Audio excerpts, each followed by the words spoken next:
ఎప్పుడైనా ఆలోచించారా లలితా త్రిపుర సుందరి అమ్మవారు ఎలా ఆవిర్భవించారు?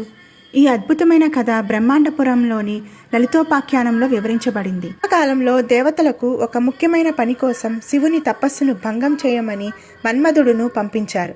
కానీ శివుని కోపానికి గురైన మన్మధుడు భస్మమయ్యాడు. ఆ భస్మం నుండి భయంకరమైన రాక్షసుడు బండాసురుడు జన్మించాడు. అతను ఘోర తపస్సు చేసి పరమేశ్వరుడి నుండి గొప్ప వరం పొందాడు. ఆ వరంతో అతను దేవతలను, ఋషులను, లోకాలన్నింటినీ బాధించడం ప్రారంభించాడు.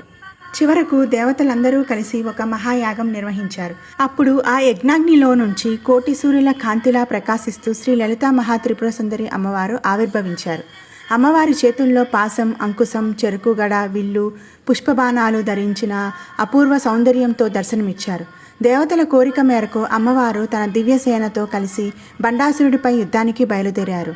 ఆమె సంకల్పంతో మంత్రిని, దండనాథ వంటి అనేక దివ్యశక్తులు అవతరించాయి.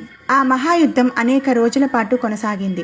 నవరాత్రులు 5వ రోజు అయిన లలితా పంచమి రోజు అమ్మవారు శక్తి అత్యంత ప్రబలిందని శాస్త్రాలు చెబుతాయి.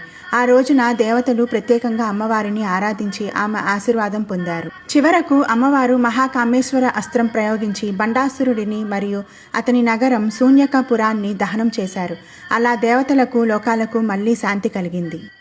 బండాసురుడిని సంహరించిన తర్వాత అమ్మవారు భస్మమైన మన్మధుడిని తిరిగి ప్రాణం ప్రసాదించారు. అందుకే ఆమెను కామేశ్వరి అని కూడా పిలుస్తారు.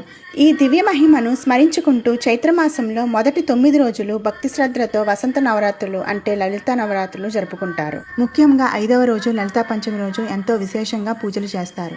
ఈ నవరాత్రుల్లో భక్తులు లలితా సహస్రనామ పారాయణం, లలితా త్రిశతి, శ్రీచక్ర పూజలు చేసే అమ్మవారికి ప్రత్యేకంగా అలంకారం చేస్తారు. బయటి శత్రువులపై విజయం కోసం శరన్నవరాత్రులైతే మనలోని అజ్ఞానాన్ని తొలగించి ఆత్మజ్ఞానాన్ని ప్రసాదించేవి ఈ వసంత నవరాత్రులు. అనంత కరుణామయి, భక్తులను కాపాడే పరాశక్తి శ్రీ లలితా త్రిపుర సుందరి అమ్మవారు.